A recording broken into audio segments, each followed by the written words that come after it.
വചനയാത്ര സംഖ്യ 28 ബലികളും ഉത്സവങ്ങളും.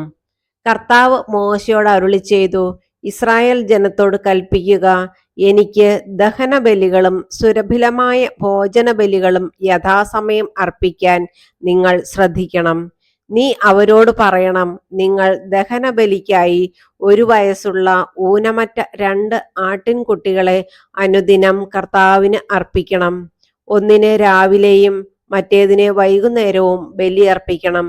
കൂടാതെ ധാന്യബലിയായി 1 ഹിന്നിന്റെ 4-1 ശുദ്ധമായ എണ്ണ ചേർത്ത 1 ഏഫായുടെ 10-1 നേരിയ മാവ് അർപ്പിക്കണം. കർത്താവിന്റെ മുമ്പിൽ പരിമളം പരത്തുന്ന ദഹനബലിയായി സീനായി മലയിൽ വച്ച് നിർദ്ദേശിക്കപ്പെട്ട അനുദിനമുള്ള ദഹനബലിയാണിത്. അതോടൊപ്പം ഒരാട്ടിൻകുട്ടിക്ക് 1 ഹിന്നിന്റെ 4-1 എന്ന തോതിൽ പാനീയ ബലിയും അർപ്പിക്കണം. കർത്താവിനുള്ള പാനീയ ബലിയായി ലഹരിയുള്ള വീഞ്ഞ് നിങ്ങൾ വിശുദ്ധ സ്ഥലത്ത് ഒഴിക്കണം. മറ്റേ ആട്ടിൻകുട്ടിയെ വൈകുന്നേരവും ബലിയർപ്പിക്കണം. രാവിലത്തെ ധാന്യബലിയും അതിന്റെ പാനീയ ബലിയും പോലെ കർത്താവിന്റെ മുമ്പിൽ പരിമളം പരത്തുന്ന ദഹനബലിയായി അതിനെ അർപ്പിക്കണം. സാബത്ത് ദിവസം 1 വയസ്സുള്ള ഊനമറ്റ 2 ആൺചെമ്മരിയാടുകളെയും ധാന്യബലിയായി 1 ഏഫായുടെ 10-2 എണ്ണ ചേർത്ത നേരിയ മാവും അതിന്റെ പാനീയ ബലിയും അർപ്പിക്കണം. അനുദിനമുള്ള ദഹനബലിയും അതിന്റെ പാനീയ ബലിയും കൂടാതെ സാബത്ത് തോറുമുള്ള ദഹനബലിയാണിത്. മാസാരംഭത്തിൽ നിങ്ങൾ കർത്താവിന് ദഹനബലിയായി 2 കാളകൾ, 1 മുട്ടാട്, 1 വയസ്സുള്ള ഊനമറ്റ 7 ആൺചെമ്മരിയാടുകൾ എന്നിവയെ ബലിയർപ്പിക്കണം. അതിനോടൊപ്പം ധാന്യബലിയായി കാളയൊന്നിന് 1 ഏഫായുടെ 10-3 മുട്ടാടിന് 10-2 ആട്ടിൻകുട്ടി ഒന്നിന് 10-1 നേരിയ മാവ് എണ്ണ ചേർത്ത് അർപ്പിക്കണം. കർത്താവിന്റെ മുമ്പിൽ പരിമളം പരത്തുന്ന ദഹനബലിയാണിത്. അവയുടെ പാനീയ ബലി കാളയൊന്നിന് 1/2 ഹിൻ, മുട്ടാടിന് 1/3 ഹിൻ, ആൺകുട്ടി ഒന്നിന് 1/4 ഹിൻ എന്ന തോതിലായിരിക്കണം. വർഷം തോറും ഓരോ മാസവും അർപ്പിക്കാനുള്ള ദഹനബലിയാണിത്.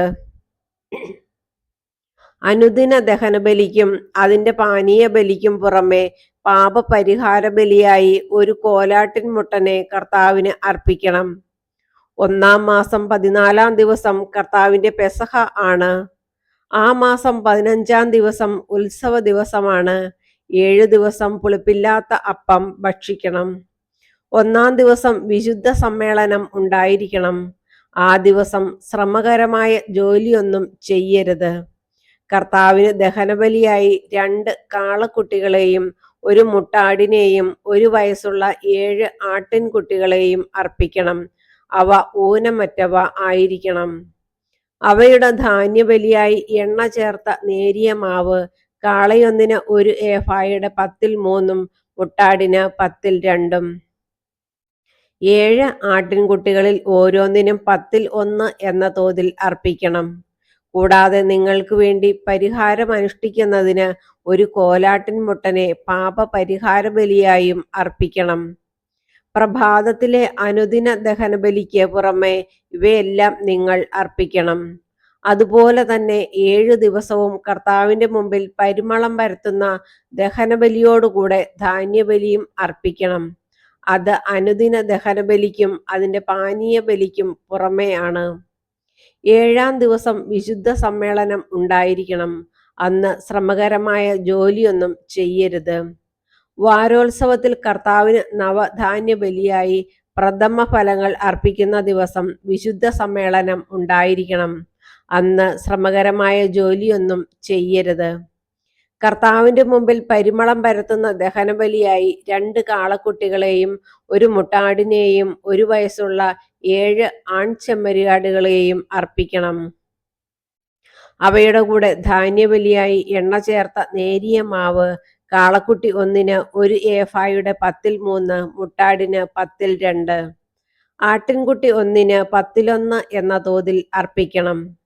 നിങ്ങൾക്ക് വേണ്ടി പ്രായശ്ചിത്തം അനുഷ്ഠിക്കുന്നതിന് 1 കോലാട്ടിൻമുട്ടനെ അർപ്പിക്കണം.